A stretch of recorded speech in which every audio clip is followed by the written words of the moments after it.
Napa Valley Life Church, welcome to another episode of NVLIFE at Home when we're meeting our church again. Today we got Janet McCoy. Hello. We love Janet. She's one of our favorite people in church. Sorry for everybody else at church. She just is. So Janet, thank you for being here today. We're just going to ask you a couple questions. Some of it's going to be about you. Some of it's going to be about your ministries that you serve in, because she serves in a lot of different places. So let's start with the personal side. So how did you become a Christian?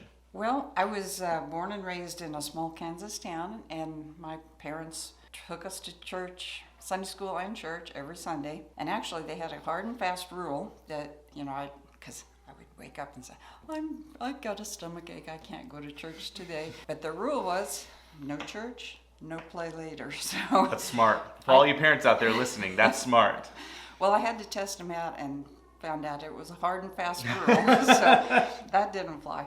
But grew up going to Sunday school, church camp, Methodist education tour. Oh, we don't talk about the Methodist. I'm just joking. And anyway, that was through high school. And then when I went to college, I kind of fell by the wayside. Mm-hmm. That happens every once in a while. But at college is where I met Steve. And after we were married and graduated, we moved to Colorado because it's where his sister lived. And still stayed away from church. Mm-hmm. And we thought we were doing just fine. Yeah.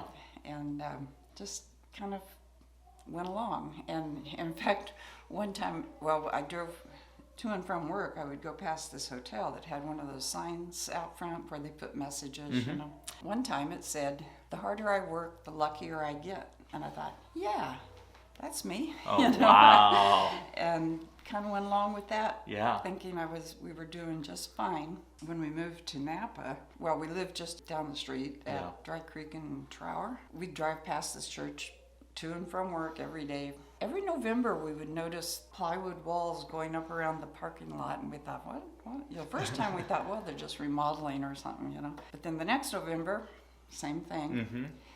And we just started feeling like we really needed to start going to church. Yeah. And so we thought, let's go there and find out what's going on. We need to find out what those plywood walls are. That's right. Anyway, so we came and immediately felt so welcome.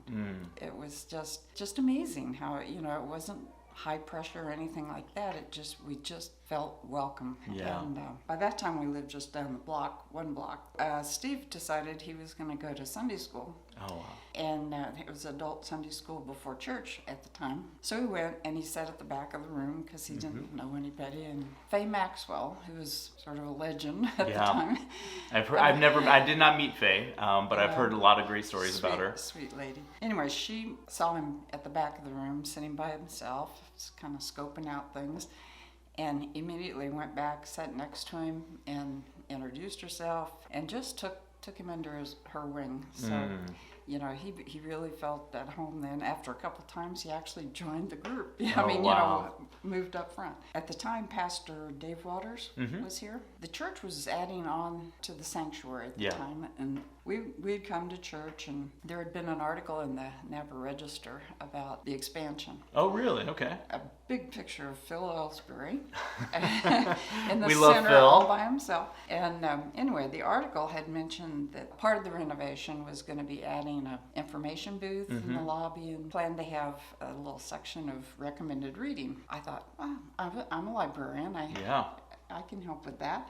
Pastor Waters, before church, was kind of working the room, he was going That's around. what pastors do. We work the room. And he stopped and talked to us, and I mentioned the article in the paper and said, that sounds, really good. And I said, I think I can help you with that, with the books. Yeah. He's so overjoyed, and he says, he said, I was hoping you would say that. I thought, okay. Then I opened the bulletin and saw, we're looking for a church librarian. Oh, wow. So I just said to Steve, I think I just volunteered to be the church librarian.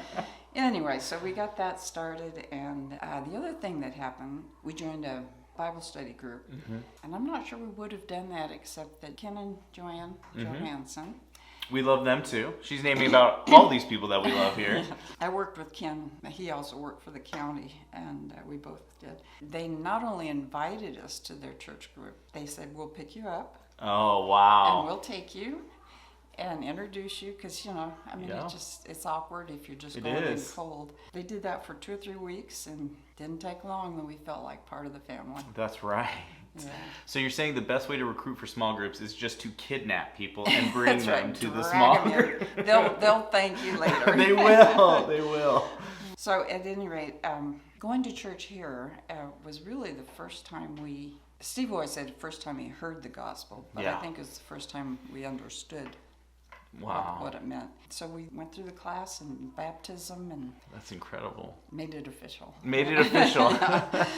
Oh, and the other thing that happened early on, one of Pastor Waters, he was a missionary kid, grew up in his parents were missionaries, grew up in the mission field, and one Sunday he was talking about his experiences as a child and talked about how one of the only times he saw his mother cry was when they received a missionary gift box from some church, and inside were used tea bags.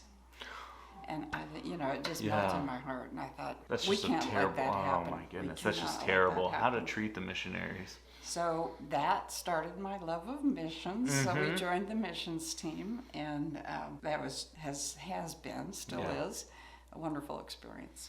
Yeah, and it's interesting, Janet. I think that your story is the common story in America. Just without that last piece of like joining the church, like they think, hey, I was born in the church, I was raised in the church, seeing a sign, I work harder, I get more lucky.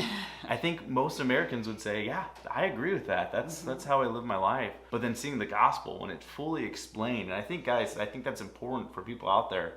It's not luck, it's not hard work, it's the redemption of Christ that saves us, and I think that's so important. It's such a great testimony. And now, now with the understanding that I have now, I look back on that and I think it wasn't luck. Yeah. It Absolutely. was God. And when good things happen, you thank God for them. That's right. And it's all to his glory, and he pulls you through. Now, if you don't know this, Janet is still the church librarian. I don't think a lot of people even know we have a church library, let alone a librarian. Janet also is one of the leaders of the missions team. Now, you've seen Jerry a bunch of times, and we say he's the director. Now, let's be honest here. Jerry would say this too. Janet's the one running this show here, and we are thankful for that. She does all the finances. She sends the checks. She keeps up with the missionaries. And we're just joking, Jerry. You do an awesome job too. I think, is this appropriate to say, if you're interested in being part of the library or part of the missions team, to contact you or Jerry, especially for the missions team? Because I think that's something we're always looking for more people to be a part of. Yeah. And I would like to say, getting involved in various church activities, ministries, whatever, it just really promotes the feeling of belonging and the family. That's really good. I used to talk to my mother once a week, and she would always say, I don't know what I'd do without my church family, because she was alone and not well, and in Kansas. I didn't really understand that until recently. That's absolutely right. You 100%. Janet, you are very special to us. Thank you so much for being here. We love Janet. Talk to her. She's wonderful. You need to get to know. Thank you for joining us. Thank you.